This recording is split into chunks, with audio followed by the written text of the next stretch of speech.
Alright guys, it's your boy BDR and I'm back with another 8-year-old's tier list video. This time we are going to be doing the top 10 support classes of September of 2025.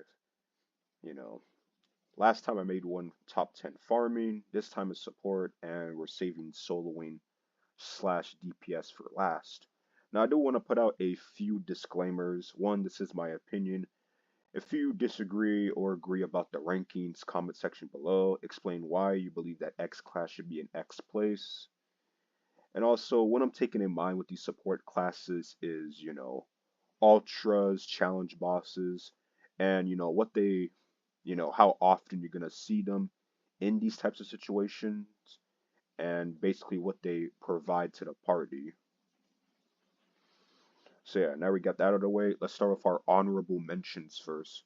So first, on our honorable mentions, we have Mecha Jouster. Now, Mecha Jouster, it has a couple of skills that help out with support. Its auto attack in Joust can stun your target for 2 seconds and knocks them off balance, reducing their dodge by 35% and blocking the next stun for 12 seconds, and Thrust, which, if you have momentum active, it increases the damage that they take by 50% for 10 seconds. To me, with that second skill, it just reminds me of just like a baby Arachnomancer. It has like a couple of skills that's offering support. Very good, increasing the damage that the opponent takes. Now, in terms of ultras, you're never going to see it in ultras. In terms of challenge bosses, you're never going to see it in challenge bosses. And it's offering, in terms of support, it's offering, increasing the opponent's damage and a chance to stun, for 2 seconds, as long as the boss is stunnable. So yeah, it's in honorable mentions. It can provide some, semi DPS support, basically. Jouster. Now, next on our honorable mentions is, Bard or Baird. However, you want to pronounce it. Now, the thing with Baird is that it did get a buff recently. It did receive a buff recently, so it kind of made it like one of the better, reputation classes in the game. It went from being completely forgotten about to like, okay, this could be like a nice option in ultras and challenge bosses. So basically, its main role is to provide HOTs. You have your rank 3 skill, which applies healing reel to you and your allies, for 10 seconds.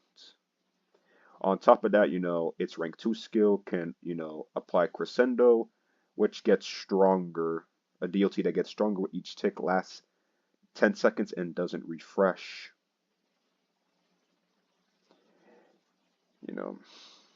And also dissonance can also reduce your target's outgoing damage, haste, and crit chance by 15% while granting additional mana to allies striking the target for 10 seconds. So, it could provide good HOTs, it could provide debuffs as well, DLTs.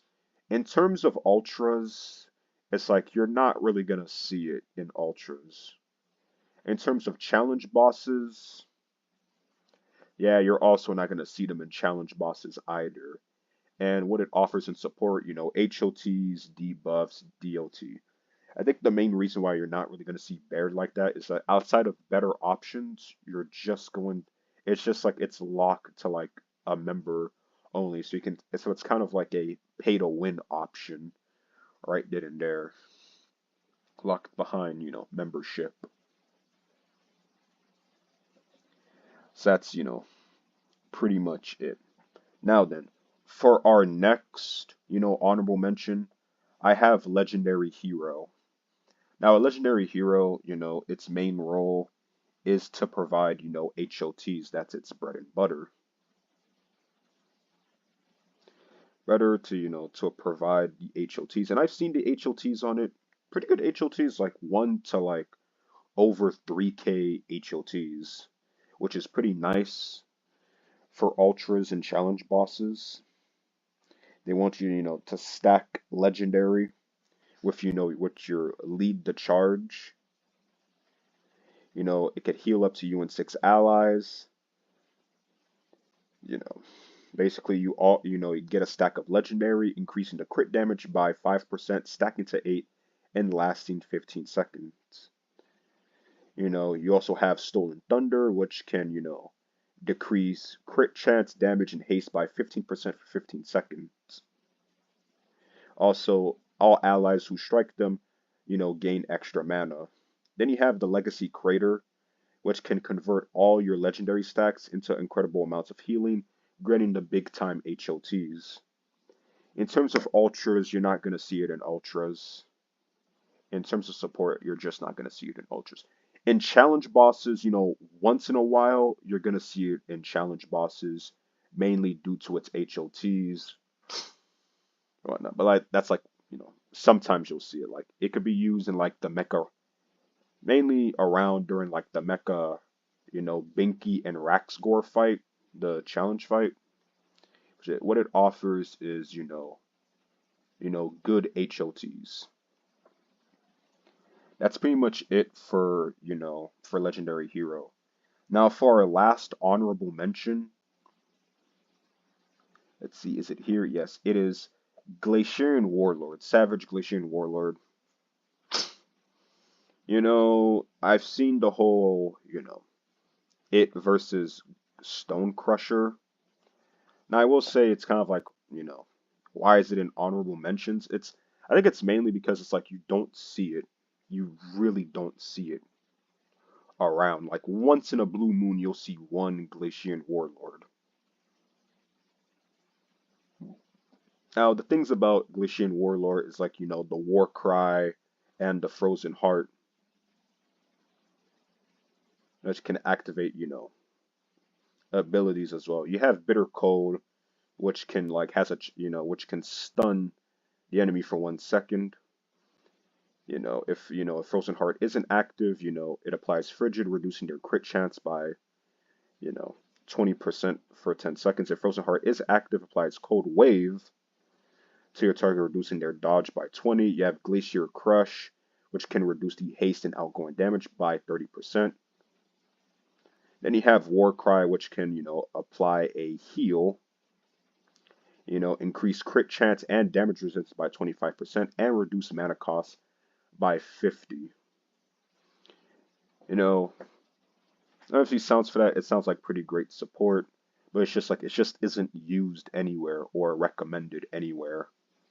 Really, it's like people would rather prefer Stonecrusher, mainly because it's kind of like Stonecrusher is more free to get than, Savage Warlord, which has a 2.5, K AC paywall. In terms of ultras, you're not really gonna see it in any ultras. Like in terms of challenge bosses, like if it's like November, February, you might see them around, but only during those months. So yeah, that's pretty much it for the honorable mentions right there. Now let's get started with the top 10. For 10, I have Frostval Barbarian. I'm going to put Frostval Barbarian at 10. Now, the thing about Frostval Barbarian, I just generally believe it's the definition of a underrated class in AQ Worlds. I generally feel like it's an underrated class mainly because, it's locked behind only being available during the month of December. But what it could do, you have Winter's Depress, which can reduce your target's haste by 20% for 10 seconds, which can also stack to 4. Then you have Frostville Gifts, which can apply a 10-second HOT. Then you have, Silver Thaw Maw Jaw. Silver Thaw reduces mana cost by 15%. Silver Maw increases crit chance by 10%, and Silver Jaw increases crit damage by 20%, which they all can stack to 4. Then you have Enrage, which, is increase your outgoing damage by 50%. yeah, it's just with Frostval Barbarian, you know, it has stackable debuffs and buffs on top of that. And a special note to add with Silver Draw increases crit damage by 20% at 1 stack, 60% at 2 stacks, 90% at 3 stacks, and 120% at 4 stacks. Imagine 120% crit damage increase. Goes well. It's nice. In terms of ultras, at one point, it was, optimal in the champion Dracket fight on release. It's also, it can be used as a substitute in the Ultra Darkon fight. In terms of challenge bosses, it doesn't really have a certain Ultra boss, a certain challenge boss used in, and what it's offering to the party, stackable buffs, debuffs, and HOT as well. So yeah, it's like Frostval Barbarian, definitely an underrated option. And usually when we hit December, you usually see Frostval Barbarians in these types of maps. So yeah, that's pretty much it for, you know, Frostval Barbarian. All right, at number 9, I have Lightcaster. Lightcaster, with Lightcaster, A, it's not as good as it once was, but it's still a pretty great support class to have. To have. You know, Mainly it just has, stackable debuffs in its lingering light, which can increase the amount of damage your opponent takes by 3% per stack, and it lasts 10 seconds if not restack. It can stack up to 50 times. You have Light Blast, which applies a stack of blinded light, which decreases your opponent's chance to hit by 5% per stack and lasts 12 seconds if not restack, max out at 5 stacks. Then you have Illuminate, which is basically Lightcaster's bread and butter, which applies Illuminated, increasing outgoing damage, crit damage, hit chance, dodge, haste, and damage resistance by 15% for 12 seconds. That's usually its bread and butter. Being able to like buff all of those by 15% for 12 seconds, it's just like great. It's great for DPS, it's great for other supports as well. It's giving you a good heal. It has a nuke by burn by light, which can also, deal, a DLT. In terms of ultras, you know, in terms of ultras, it's used as like the main DPS for Ultra Darkon, and it's like a nice substitute for, Drakif. Other than that, that's pretty much it for ultras. In terms of challenge bosses, you'll see it often in challenge bosses.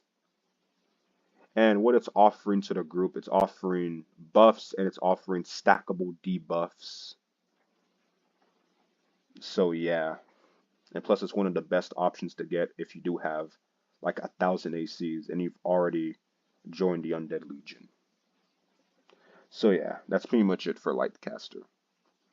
All right, next, number 8, I have Quantum Chronomancer.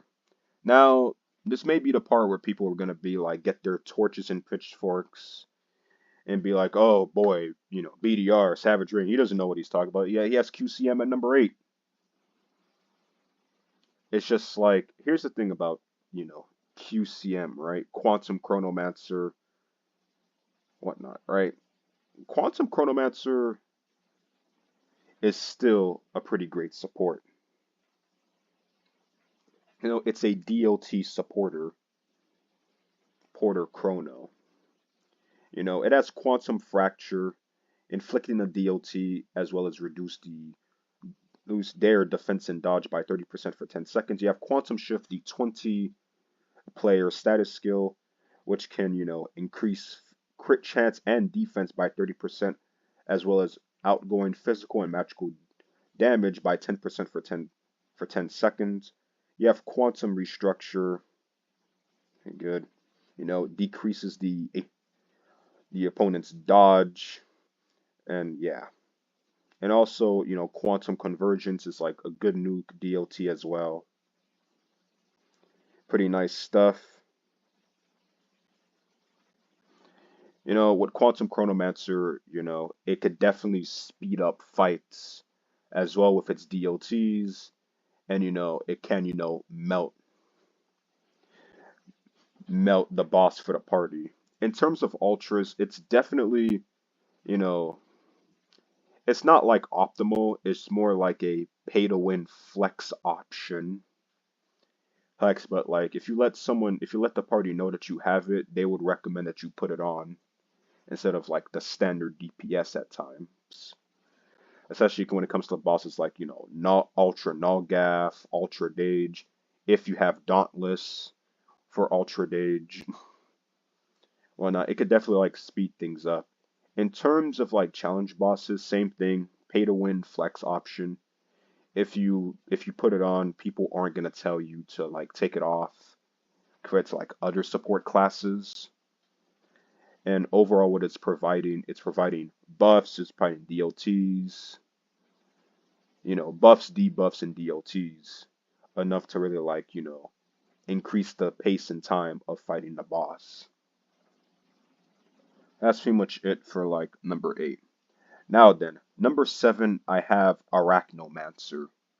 Now, Arachnomancer really went from being, you know, a forgotten reputation class to like one of the best supports in the game. And the reason the reason why is because it's like, its third and fifth skill, the toxic adrenaline and the leaping, you know, arachnid. So what leaping arachnid does is that, it inflicts your foe with panic, increasing the DLT that they take by 100% for 12 seconds. And then you have toxic adrenaline, which, can increase the damage that they take, overall damage that they take by 100% for 12 seconds. This is literally double of Mecha Jouster right here. Being able to increase the damage that the opponent takes by a whopping 100% and the DLTs that it takes, it's like, whoa. It really speeds up the fights. Paired up with classes such as Dragon of Time and Interstellar Knight and even Quantum Chronomancer, you really are going to be seeing DLTs that are literally going to melt the boss away. The reason why I have it over is just, over Quantum is, Arachno isn't, behind a 6K paywall, and it isn't as squishy as Quantum Chronomancer because, it has, its high dodge chance, which, it can increase the dodge, with Slingshot Reb, it can increase your dodge by 70% for 1 second. And also with Venom Fangs as well, they're both like increasing your dodge by 70%, so it's like a dodge DLT supporter. In terms of ultras, you're only really using Arachnomancer in ultras if you have a Dragon of Time or an Interstellar Knight present. It is one of the best classes for speedrunning ultras though, if you really care about speedrunning. In terms of challenge bosses, you will see it often in challenge bosses due to the fact it can increase the damage. And it really is, it can really go off, like I said, with its best friends, Dragon of Time and Arachnomancer, which really do appreciate the support being able to boost their DLTs by a megaton. Yeah, the reason why it's not higher on this list is just that, it's just there to speed run compared to like the other classes. But yeah, it definitely takes number 7. I just have, the 6 options are left. I generally believe they are used more and are better. So yeah. So next at number 6, we have Stonecrusher at 6. Now Stonecrusher, despite everything, and what I mean by despite is that it doesn't have a rank 10 passive, but like Savage, Warlord does. It's just like it's still being used today, which is pretty shocking. Yeah, it and whatchamacallit Infinity Knight are like similar, sense, but with Stonecrusher, if magnitude is applied, you do get, extra effects. The stalagmite, 50% chance to stun, you know, echoing earth mana cost all reduced for you and your party by 20% for 10 seconds. You know, you have Land's Embrace, applies shielded, reducing incoming damage by 50% and applies a small HOT for 4 seconds. If magnitude is applied, you get 80% damage reduction to the caster. And Endless Fissure, if magnitude is applied, it could also reduce the crit rate and haste by 40% for 8 seconds. Because of that, it's like Stonecrusher, ever since like Ultra Bosses were, brought into the game, it's really been like a great addition. Being able to like reduce, have a barrier active, Stonecrusher slash Infinity Titan, definitely still a great support to this day. Even if there are better options, it's like for the most part, you can't really go wrong. You can't really go wrong with Stonecrusher. Now, in terms of ultras, it's used in the champion Draka fight, and it's also mainly used in the Gramiel fight. It could also be used in Malgor as well, but there are just faster options out there. In terms of challenge bosses, you're gonna see it in almost every single one. Like the support I just mentioned, it's like, come on, that's kind of like too valuable to pass up for the most part. You're gonna see it in every single challenge fight. From the Void Trio, Nightbane, Zyfrag, Phoebe, all the way to Astro Empyrean, you're always gonna see a Stonecrusher in place. So yeah, number 6, Stonecrusher. Now we are in top 5 territory. At number 5, I have Paladin Chronomancer. Now, Paladin Chronomancer, without a doubt, is the best healer in the entire game. Like, no one will disagree on that. It's Holy Vow and Divine Intervention. They're just like the best heals in the entire game. Like Holy Vow being able to, to heal while also applying the Holy Shield, increasing your haste by 10% and physical and magical defense by 33% for 15 seconds. If Guardian Angel is active, it is applied to, Intervention will activate a massive HOT for 5 seconds, and then the bread and butter, the Divine Intervention. It applies Indomitable, increasing your endurance by 400% for 5 seconds, applies Guardian Angel to you and your allies for 15 seconds. The next use of Holy Vow is to consume to apply Intervention for 5 seconds, a massive HOT, always crits. It's just like with Paladin Chronomancer, it's there to provide extra insurance, and it's there to really, say to the party that,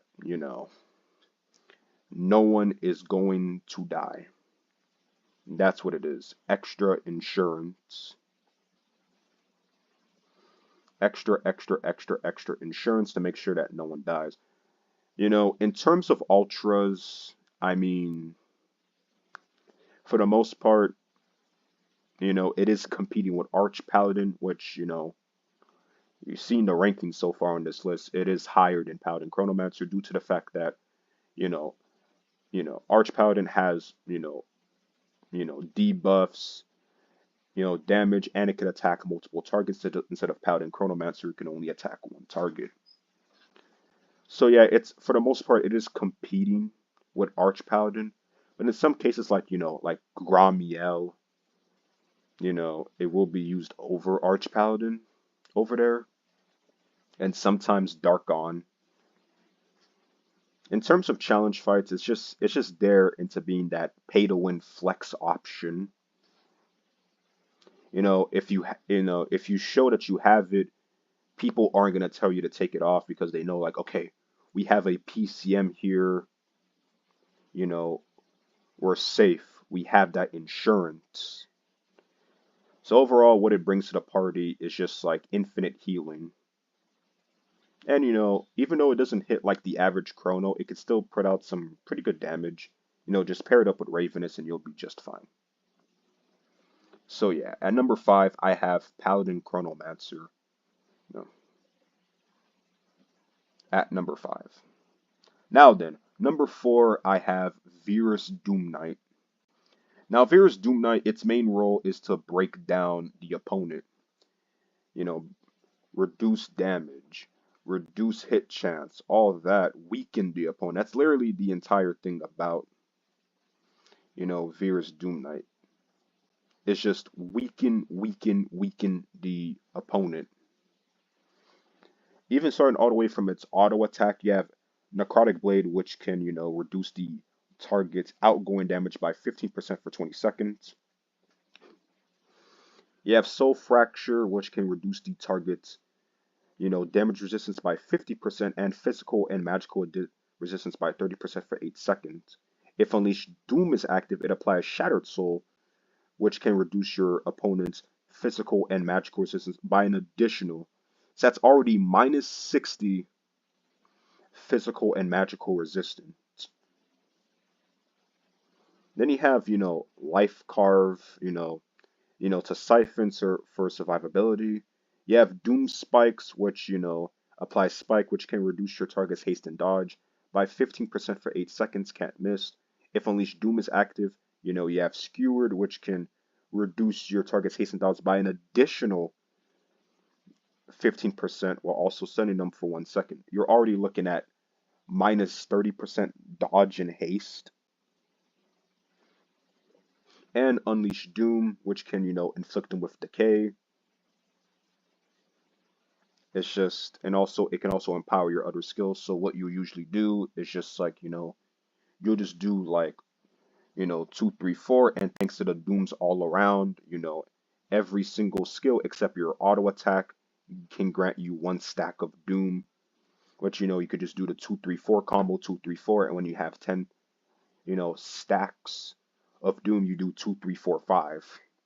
Pretty easy class to learn, whatnot. The grind could be a bit like, ugh, get through. So in terms of ultras, it may not be optimal. It's not like the optimal DPS, but if you want to go a more safer route, Verus Doom Knight's right there. It is used in, Malgore, mainly in Malgore, and also whatchamacallit, Gramiel as well. In terms of challenge bosses, you're gonna see it in like every single challenge boss you can think of. Astro Imperium, it's just like being able to just break down, do like, minus 30 to this, minus 30 to that. Like with Soul Fracture, minus like you're telling me minus 60, potential minus 60 to physical and magical resistance. Like you can't ignore that. Like you can say the only problem with, Verus Doom Knight is that, it's slow in the DPS department. But when you're surrounded by other supports, it's like the DPS can ramp up pretty quickly. So yeah, what it's offering, debuffs, debuffs, debuffs, debuffs. I'll just say that Verus Doom Knight is the VDK is the best debuffing class currently in the game. All right, top 3 time. Top 3. At number 3, I have Arch Paladin. You really can't go wrong with Arch Paladin. It's just, oof. It's just debuffs, the Hymn of Light, Righteous Seal. So yeah, let's get started. Commandment reduces the outgoing damage, crit chance, and hit chance by 5% and dodge and defense by 10% per stack. So you have that. Hymn of Light is like, it may not be as good as Paladin Chronomancer, but it's just like, it's still one of the best heals in the game. It increases endurance, it increases endurance and defense for 15 seconds.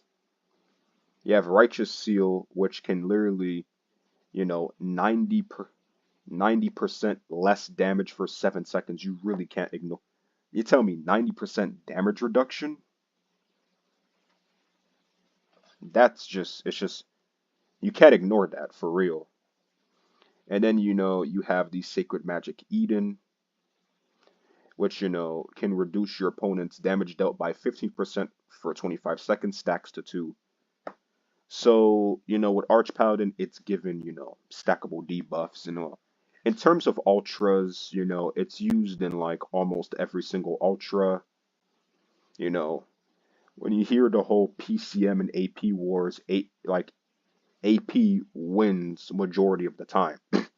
The only thing that Paladin Chronomancer has over Arch Paladin is the heals.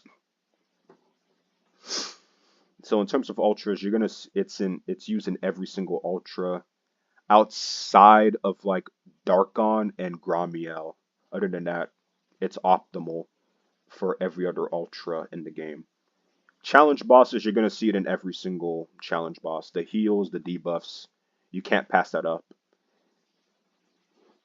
It's used in every single one, optimal for challenge bosses. Now what it offers, stackable debuffs, a great heal, and multi-targeting damage as well. Arch Paladin, number 3. Alright, top 2 time. Number 2, I have Legion Revenant. Legion Revenant at 2. Now we all know, it's safe to say that Legion Revenant is currently the best class in the game still. Until we see what this anniversary class is about. Like I said in the farming video, you straight up cannot go wrong with Legion Revenant. Not just in farming, but in support as well. So, about, Legion Revenant, its rank 1 skill, the Arachnomancer Shade, can, apply decay, and it can also decrease their dodge by 25% while damaging them over time for 12. Always crits and can't miss. You have Wicked Purgatory, which can, reduce their crit chance by 15% plus an additional 3 per stack up to 30% total,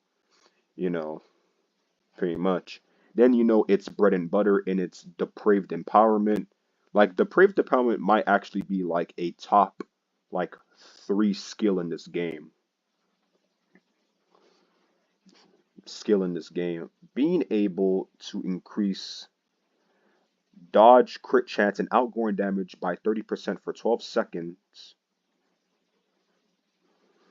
It's just, and also it applies Arcane Shield, which, provides a mana shield for 10 seconds. And then it has like a nuke in its 5th skill.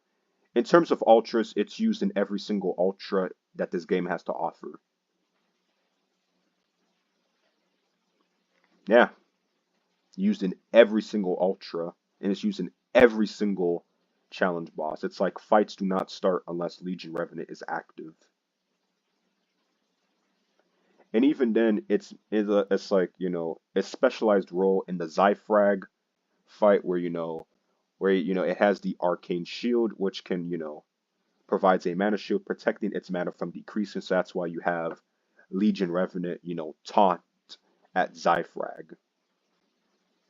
It's providing debuffs. It provides debuffs, HOT, and buffs as well that it can increase damage and chances as well. So number 2, Legion Revenant. And obviously at number 1, we just have without a doubt, Lord of Order. Lord of Order is still king of support. It still holds the crown of support. It's just that its support skills, its support is just unmatched. It has no equal. Like, Harmony increases strength, intellect, endurance, dexterity, wisdom, and luck by a whopping 20%. Infinite range. You have Ordnance, which can heal, which has like a small heal, but it has 30% damage reduction and increases outgoing damage also by 30% for 12 seconds. It applies Clarity, which, Axiom applies Clarity, which increases haste by 30%, hit chance and critical damage by 40% for 8 seconds.